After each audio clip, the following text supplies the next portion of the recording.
Meet Kamel, the founder of Contango, the DeFi looping layer, bringing the crypto-native way of trading to the scene. What makes Contango unique? Contango is quite unique in our approach to looping. We are the first protocol that gives you a trading interface. What is the ultimate vision for Contango? Something very important to us is to be the leader on looping, bringing more tools and more functionalities to looping. Would you prefer just one big win or many small wins? I'm on the consistency team. It's all about very small wins. If you want to miss your life, you try to focus only on the big win. If you had to choose one token to buy and hold for the next 10 years, what would it be and why?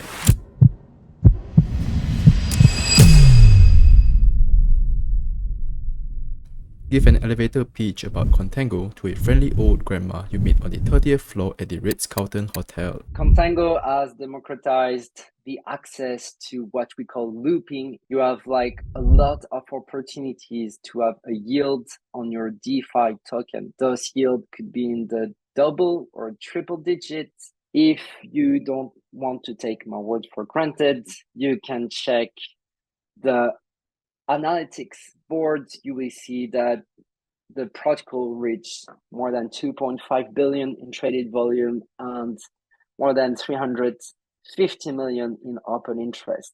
This is the protocol where the whales trade, where you can make your money to work in DeFi, and you simply have to go to the app to check the opportunities by yourself. For those who are not so familiar with looping, could you explain what looping is and how does it work? I'm going to touch another part which is a bit more advanced for looping. There is a very interesting article in our blog called like what is looping, and if you go there you would have like a great explanation of how you loop. You will have like all the details of what you do to enter a leverage position. So like in this article, for example, we're trying to have a leverage of 3 to 5, and to reach this leverage you have to do 12 to 15 loops. So imagine if you have to do like this work manually, you would have to pay gas fees all the time, and like this is quite expensive, especially if you do that on Ethereum mainnets. But also it's very time consuming, and once you open your position you have no way to manage your position. It's really hard to compute like parameters such as like liquidation price or the final amount of leverage you have, or how to increase quantity or to decrease collateral during the lifespan of your position. So this is why you want like automation, and one of the automation we have is flash loans. Really, like flash loans is what allows looping to be efficient. And now instead of doing this recursive borrowing and lending, if I keep my example on ETH DAI position, what you have to do here is to get DAI through a flash loan, swap it for ETH, then you're gonna lend those ETH plus the trader margin on the money market. Now, because you have some collateral, you can borrow DAI against your ETH. And with those DAI, you're gonna reimburse your flash loans. And by doing this, you're like strictly replicating all the manual step you do with your loop. And I think that gives you a good overview of what looping is and what is the most efficient way to achieve it. What are some pros and cons of looping? On the pros, like it's very important to notice that looping is very successful with yield-bearing assets. If I look back at the screen on USD rates, you will see that most of the pairs we have a yield-bearing component inside of them. You see here, like for example, SDAI is the saving DAI, meaning like when you deposit DAI, you get an interest on it. And what you want is to have the most efficient strategy to capture the difference between a yield-bearing asset and an asset you can borrow against it. Like for example, if SDAI is giving you 5%, what kind of stable coin on USD can I borrow to try to make the difference between the yield of the bearing asset and the borrowing cost? So if SDAI is giving 5% and you can borrow USDA at 2%, it means that you can make 3% difference. and you're gonna try to put leverage on this. And there is not only DAI or SDAI or indeed different flavors of USD where you can make this arbitrage. You can do the same thing on ETH. WST is also a yield-bearing asset on ETH. So the pros of looping is to be able to capture the arbitrage between bearing assets and the borrowing asset at a lower rate. Another pro of looping is that you can do what we call point farming. I think like very successful indeed, like the biggest open up interest on Contango at the moment is on EtherFi, WEETH, meaning that when you enter on leverage, you can get more EtherFi multiplier. We have a partnership with EtherFi and you get like a 3x multiplier at the moment. So you can try to farm points. This is nothing new in DeFi. This is another way to do it. Pendle has been super successful on this narrative. And we offer also the strategies through looping, and that has been like a huge segment of growth for Contango. Another pro is to go on the advanced section and to use Contango as a perp platform. Why would you do that? Well, at the moment, you are paying to get long on, for example, ETH USD. So when you go on Contango and you go through the advanced section, you can use ETH as a base, you can use USD as a quote. And let's say you want to go long, you will see what are all the different opportunities on different chains and money markets. We have also done an academic study with University College London and the University of Edinburgh, and we have shown with historical data that indeed using Contango or using looping on top of money market is the cheapest way to go in the direction of the markets. We have the cheapest funding rate in the industry through this construction. If you are a trader who wants to go long in this like nascent bull market, using looping on top of money markets is the cheapest way to do it. A drawback of Contango is that if you're a user that tries to get very high leverage on your assets, then Contango is not the right place for you if you try to go above like the 5x leverage on ETH USD. But this construction is due to the money markets themselves, meaning that there's a relationship between leverage and the loan to value risk parameter of the money market. And when you have like, I think a liquidation loan to value of around 85%, that allows you to go maximum to 5x. Earlier on, you mentioned that looping is the crypto native way of trading on leverage. Why is that?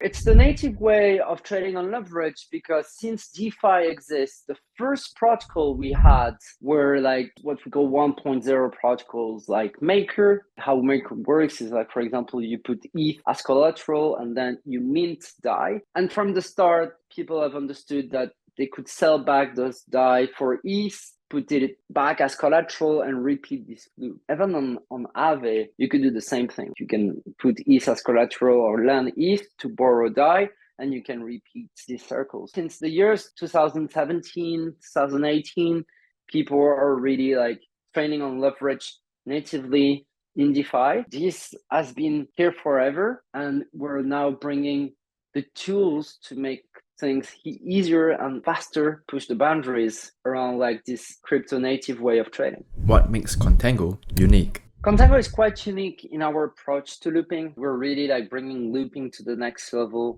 We are like the first protocol that gives you a trading interface on top of looping. Another thing that makes us unique is like all the tools we give through Contango for the position management. What you can do is to modify a position, or even if I take a position here, which is already open, you see that I have a lot of dialogues that you will not find in any other looping platform. So obviously I could click on modify and you will see here that I will have a lot of tools to manage my position. For example, if I want, I could increase the position size of this loop, or I can even change leverage. I could also decide in which cash flow currency I'm going to receive, allows you to get back some collateral. We also have like other tools here, such as migrating, meaning I can move my position from one market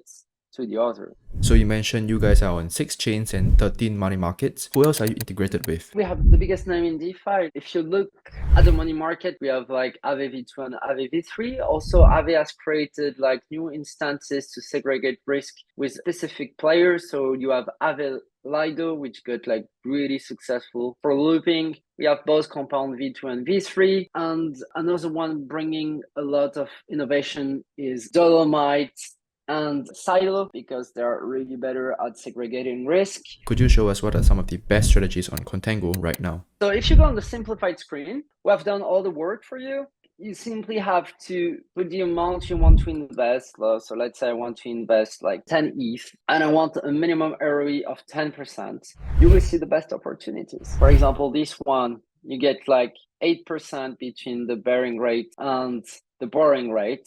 And you will see also get like 26% into incentive. You can even see like the details here. You will get like on the landing, the incentive from Contango and Compound, from the LTIP grant from Arbitrum. You will get also like some extra rewards in comp token directly coming from Compound. So depending on the level of risk you want on the money market, you can choose what is the best money market for you. Like for example, if you want to only trade on Aave, you can select Aave. Could you share more about the TGE and of course the Contango token utility as well? We are going to do like a public sale, gather our community behind our token. It's also like a great way for us to expose the utility of the token. We are going to offer a way to collect fees and to share those fees for people giving some work for the protocol. This could have different forms. One of them is certainly by providing liquidity for the spot market. So basically, if you have a position open and you provide liquidity on a pool, then you will be eligible to receive a share of the fees of the protocol. This is part of our wider strategy to give utility to the token. It's a step-by-step process. It's very important that we stress this out. We don't want to give a plan for the next 5 years. What we're going to do is to progressively roll out the token and some features and add more and more utility as we move forward. And this is really something like which is bi-directional. We're really consulting everybody on Discord when we want to introduce features. We're taking a lot of feedback from the community when we introduce features, and going to be the same for the token. The utility of the token is something that is going to evolve through time, and TG is only the first step. The whole LRT and points narrative has been a major boom for protocols like Contango. How have you guys capitalized on that opportunity, and where do you see the sectors evolving from here? We had like a massive growth in the past 7 to 8 months. Like the protocol is live since November. This is when we started to communicate about it. And we have like a massive open interest, like 362 million needs to be put in perspective in our industry. And it needs to be put into perspective with the derivative space, especially on the per protocol. Having like this amount of open interest put us as a comparison, the fourth biggest open interest if you look at perps being like one of the major drive for DeFi, but for Ethereum and blockchain and smart contracts at scale. We're just behind DY yet. That gives you a good idea of our growth and the growth we have achieved in the past months. So now to be more specific about your question, you can see here the open interest. So you will see that 41% of our open interest is on WEEs, 30% is on WSTEs, and then you have like USDE DAI. What does it mean? It means that the main narratives are also changing, because when you look at the volume, you will see the first one being quite similar, SUSDE and USDE is the same flavor. But you will see that on the tail, these changes between symbol on the volume or the symbols on all the chains. It means that the narrative change through time. A sentence that we like to say is that narrative comes and goes, but looping stays. I think the next big leg of growth for Contango is going to come from the LST and the other Ts on Bitcoin. We have seen a lot of growth on the LST and other Ts on ETH. Do not see why the history will not repeat itself. Bitcoin is really an unproductive asset at the moment. The borrowing rates are very low. So if you manage to put a yield on the LST section, we're gonna see an important growth on this narrative, I believe. Thank you for listening to this episode. Don't forget to check us out at contango.xyz. You can also follow us on Twitter. It's at contango_XYZ for the latest updates. All the relevant links will be in the description box. If you have any questions, feel free to drop them in the comment section below.